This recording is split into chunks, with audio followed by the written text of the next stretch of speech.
All right then guys, let's give you a little bit of assistance in choosing your broker and setting up a broker. Now, this video is going to be about brokers. I'm going to show you how to set it up. But before I go into all of that, setting up on the Mac, I'm going to go through Admiral Markets. I'm going to go through IG Index. I do not have, just to put it out there, any link with them whatsoever. Now, maybe in the future I will, because I'm building quite a platform here, and some brokers do offer you something called an IB, an introducing broker, where they'll give you a better rate on your personal trades, and you also get small commissions from anybody you introduce. Now, I'm going to be open with this. I haven't done it up to date, but I may do soon. Okay, so this right now, what I'm going to show is not going to be included, or it's not going to affect you.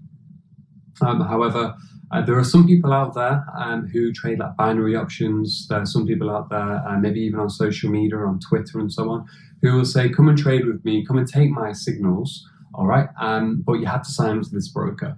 And why they do that is because they're an IB to that broker. So there's many people out there pushing services down people's throats, whether it's in intrusive ways like through Twitter DMs or Facebook, or even spam. And a lot of it's on LinkedIn as well. I hate LinkedIn. But yeah, just a word of warning that people who are trying to offer you signals, but they say, okay, you're going to get this, but you have to sign up with this link, they're making money from each and every single trade. By all means, don't get me wrong, it's not a lot of money. It might be half a pip or maybe even a pip per trade. So for instance, if you do £10 a pip, they may get like £5 every single trade you do. However, from volume, you can imagine it does build up. Now, a lot of the people out there who are doing this, just to solidify my point, are absolutely terrible at giving signals, and their education may not be up to scratch and so on. So that's how they're making the money. They'll give you a trade, win or lose, they're going to make a profit from that in the end.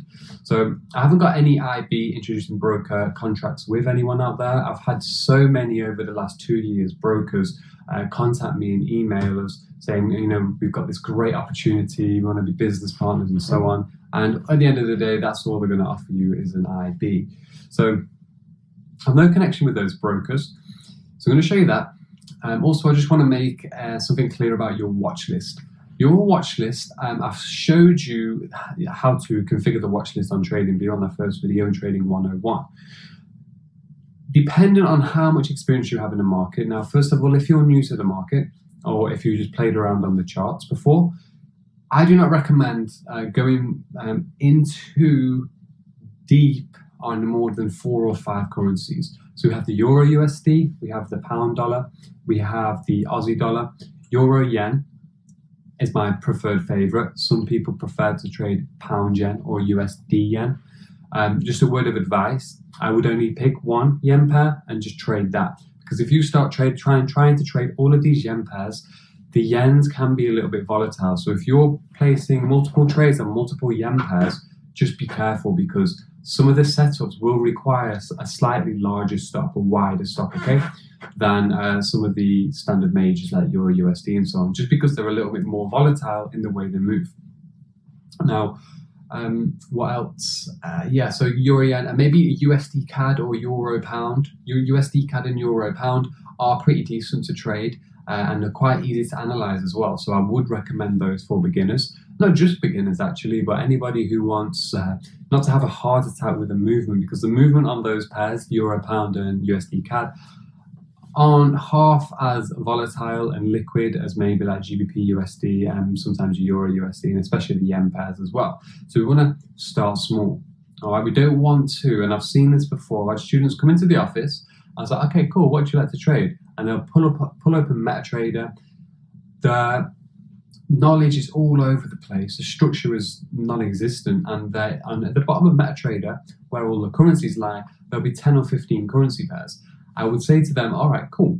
You know, tell me the most recent key level which has been achieved on this pair, which has been hit or broken, or which is bounced from, and you wouldn't have a clue. So before going into some of maybe the exotic currency pairs, I like pound New Zealand, GBP AUD. By all means, it's great to branch out into those afterwards, because sometimes you can find a lot more movement in those pairs when the majors are pretty much dead and maybe in a consolidation range. Spreads are a little higher, don't get me wrong, however they move quite fast. So the aim here is to grab some currency pairs with your post-mortem analysis, which I'm going to show you at the end, a part of your journaling, okay? You're going to actually, once you've done the trades, once you put the befores and afters together, once you've actually done some live trades perhaps, then you can actually go through your prior trades and see, okay, which currency pairs did you perform great with? Which currency pairs did you not perform not so great with? And ditch the ones that you're not too good at, keep the ones that you're good at. Some people have a gift for some people have a gift for others. Now, with that being said, you can only really do this by trial and error and experience. That's why I don't recommend you going head first into going all out on all of these currency pairs. Get to know a few, trial and error, let some go, maybe bring some more in, okay? Keep the balance there before moving on and getting serious. So your watch list is going to be important. We don't need loads. We want to, less is more, okay? Play around with them. Make sure you do your befores and afters. Come back and do the post-mortem analysis to see how well you're getting on with those until you have your favored watch list set up, and you can just day in, day out, you're living these currency pairs out, you're familiar with all of the key levels, you're familiar with the last few months, few months of lows, monthly highs, weekly lows, weekly highs, reversal points, huge points in the market where fundamentals may have played a part, manipulation points, accumulation points, and so on. So yeah, this is just advice, and it's quite solid advice as well, to be honest. And it's something that I personally, when I first started, I was all over the place with. I was like, okay, cool, I want to trade randomly. Okay, I want to trade euro today. I want to trade pound today. No, we shouldn't be doing that. We should be reading the market correctly. Remember, the daily candlestick closes at 10 p.m. and it does as well on our Admiral and our IG markets. That's why, again, I picked those brokers.